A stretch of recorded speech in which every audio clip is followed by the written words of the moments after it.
Okay, congratulations, Mr. Skinner. Diane's got a question to lead in with. Yeah, I'll ask the first obvious question.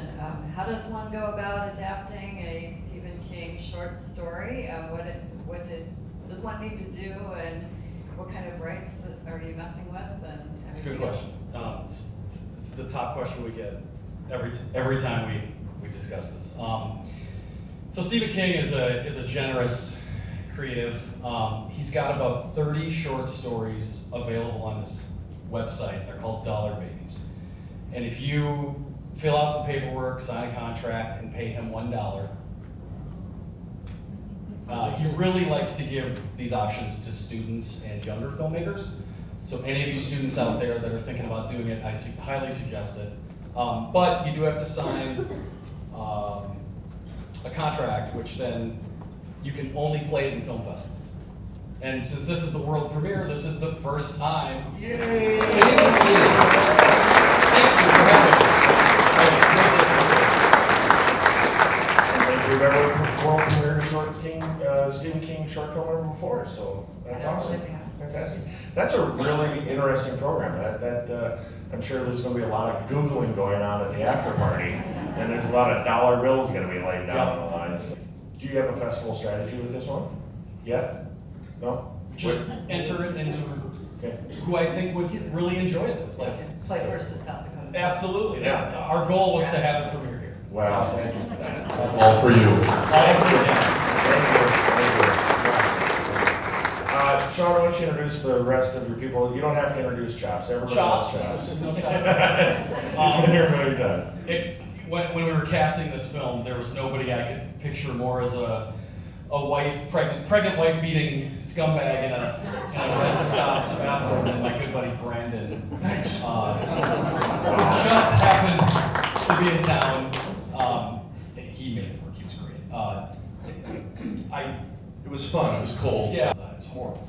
Did you shoot this all in one night?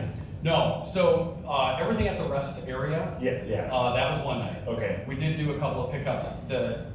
All the driving scenes were done indoors at IPR, and it was fun to work with the students at IPR in Minneapolis. They were very generous with their space. IPR is the Institute of Production and Recording. Thank you. And they have a music side and they have a film side, and their film guys were so generous and so great. I was just so thankful.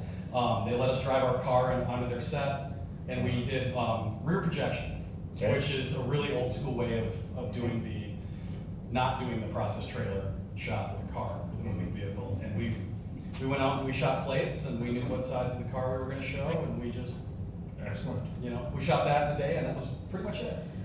And you're introduce us to your actress. She's Emily. Oh yeah. My goodness, what a great look and what a great range she has. Emily's a wonderful SAG actress based near Minneapolis. Her and her husband owned they own currently a pizza pub brew house just across the border in Wisconsin. And she's a fantastic actress. My co-producer Ed Linder, we were scouring and trying to find a new face for this role, and one that we could be diverse enough to look meek slightly, but also dark and angry, and just a little eye makeup. And I like that transition. It played very well in this. In the original Stephen King story, this was a male lead. Listen, I didn't like the idea of a male lead in this piece, right? You have a woman on a road trip by herself in the middle of the night. That's scary for anybody. But to have a woman in that situation, with a dead phone, with her phone dying, and she forgets her charging cable, which I do all the time, I wouldn't want to be in that position. Right. And that was really the story. Was who are you really when you're in the wrong place at the wrong time? Right. Brandon, how was it working with Mr. Skinner? I'll go over. This is like the fourth or fifth time we've collaborated together. I love working with him. He's fun, and he's always open to ideas, and he's not too hard on it. Well, a tough role to do, though. I mean, I've done a role where it's male violence against a female. It's tough to get up for it. Yeah, it's not fun. No. And the story was much more visual. Right. Like there was a lot more to that scene, and I didn't want to show one Right. blow being landed. Yeah. I think it's scarier enough using just Sound effects. the sound cues. Yeah. Thank you, Chops.